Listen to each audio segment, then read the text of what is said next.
சம்பா ஒரு தனி வாசனை தான். அதுலேயும் பிரியாணி செஞ்சு சாப்பிட்டோம்னா ஒரு மனமே தனி தான். இப்படி பிரியாணி நீங்கள் செஞ்சு கொடுத்தீங்கன்னா உங்களுடைய பிள்ளைங்க பிளேட் அவ்வளோ எம்டியாக வரும்.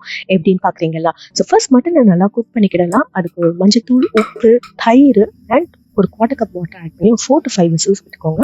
நல்லா விசில் அடங்கட்டும். சைடில் நல்லா சாஃப்டாக குக் ஆகிற வரைக்கும் குக் பண்ணி எடுத்துக்கிடலாம். இன்னொரு சைடில் வந்து சீரக சம்பா ஒரு 1/2 hour சோக் பண்ண வச்சுருக்கேன்.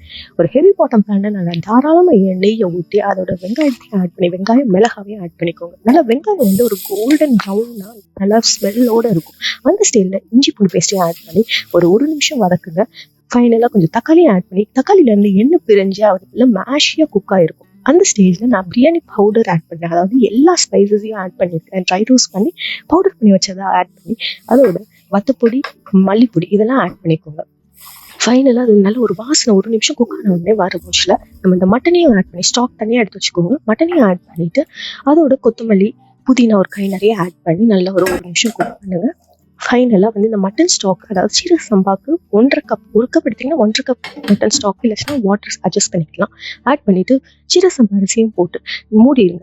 நல்லா மேலே வந்து ஆவி வர மூச்சில் விசில் போட்டு அதை ஒரு 10 to 15 minutes சிம் குக் பண்ணிங்கன்னா உங்களுடைய பிரியாணி சூப்பராக ரெடி ஆயிடும்.